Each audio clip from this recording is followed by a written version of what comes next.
Veľmi peknou novinkou sú aj tieto šatičky tiež s dvojdelným efektom Cleora.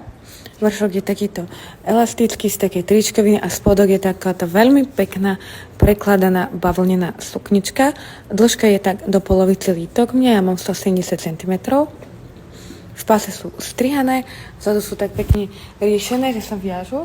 Ako môžeš si to uviezať vzadu aj vpredu, ale mne sa zdá, že táto suknička vynikne krajšie, keď si ho uviažeš vzadu, otiahneš si to podľa potreby. Šetičky sadnú najlepšie podľa mňa od XS po M.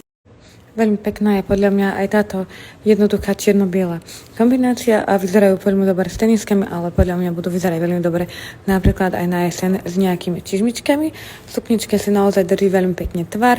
Je to taký basic neutrálny kúsok, ktorý je zaujímavý strihom, ale je veľmi elegantný, decentný a nekombinuje sa vôbec ťažko.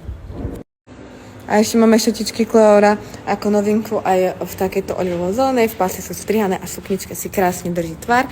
Sú ideálne takto na skorú jeseň, ale aj na zimu. Máme doplnené všetky vypredané farby šatičiek Cleora, lebo sa vám veľmi páčili. A ako novinku sme doskladnili dnes aj takéto petrolové a ešte olivové. Veľmi pekná je táto suknička, není naozaj taká nadýchaná a sú v takejto midi dĺžke.